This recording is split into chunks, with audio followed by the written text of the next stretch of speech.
वजन कमी करताना किंवा कोणतेही डाएट फॉलो करताना एक महत्त्वाचा प्रश्न पडतो, की मग मी प्रोटीनसाठी काय खाऊ?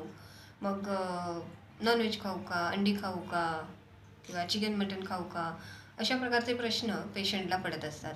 पण एक लक्षात घ्यायला हरकत नाही, नॉन-व्हेज हे कितीही म्हणलं तरी पण एक हाय कॅलरी डेड फूड आहे.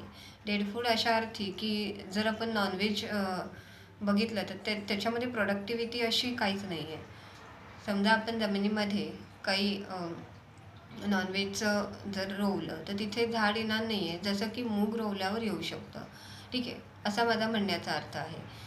तर व्हेजमध्ये देखील प्रोटीनचे खूप छान सोर्सेस आहेत, जे आपण लक्षात घ्यायला हरकत नाही. प्रत्येक वेळेस मी वजन कमी करते मग प्रोटीनसाठी मी नॉनव्हेजच खाल्लं पाहिजे हा ग्रह आपण डोक्यात धरून ठेवतो आणि मग काहीसं गणित चुकतं आणि मग दुसरीकडे भलतीकडे आपली जर्नी निघून जाते.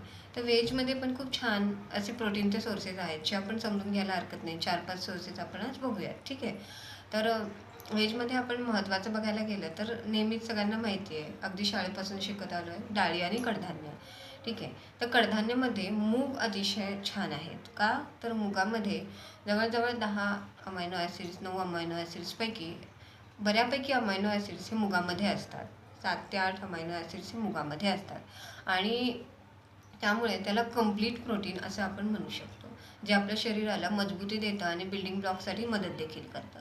डाळी देखील आहेत, जे अतिशय छान सोर्स आहेत. वरणाची डाळ तुम्ही नक्की आहारामध्ये इन्क्लूड करू शकता. त्यानंतर प्रोटीनसाठी तुम्ही टोफू, जसं की सोय प्रोडक्ट, याचा देखील विचार करू शकता. त्यानंतर मखाना. मखाना हे अतिशय छान आहेत, ज्याचा तुम्ही लाडू करून खाऊ शकता, रोस्ट करून खाऊ शकता. अशा वेगवेगळ्या प्रकारे तुम्ही मखाना देखील इन्क्लूड करू शकता. डाळी, कडधान्य, मखाना, त्यानंतर टोफू, सोय प्रोडक्ट्स आणि nuts and seeds. Nuts and seeds देखील अतिशय छान प्रकारचा प्रोटीनचा सोर्स आहे. याचे देखील तुम्ही लाडू करून खाऊ शकता आणि एक अतिशय चांगल्या प्रकारचं एक मिड मील तुम्हाला मिळू शकतं नट्स अँड सीड्सचा लाडू जर तुम्ही खाल्लात तर. त्यानंतर होल ग्रेन्स जसं की क्विनोवा किंवा ओट्स या प्रकारचे जे होल ग्रेन्स आहेत ते देखील प्रोटीनचा अतिशय छान सोर्स आहेत. तर अशा प्रकारे बऱ्यापैकी छान असे प्रोटीनचे सोर्सेस व्हेजमध्ये देखील उपलब्ध आहेत. जे लोक व्हेजिटेरियन आहेत त्यांनी अजिबात टेन्शन घ्यायची गरज नाही, की मी आता प्रोटीनसाठी काय खाऊ, पण मी डाएट फॉलो करते आहे, थोडंसं आता मला मसल मास वाढवायचं आहे. तर तुम्ही या प्रकारच्या गोष्टींचा, पदार्थांचा डाएटमध्ये समावेश नक्की करू शकता. आणखी तुम्हाला डाएटबद्दल काही माहिती हवी असल्यास मला नक्की संपर्क करू शकता.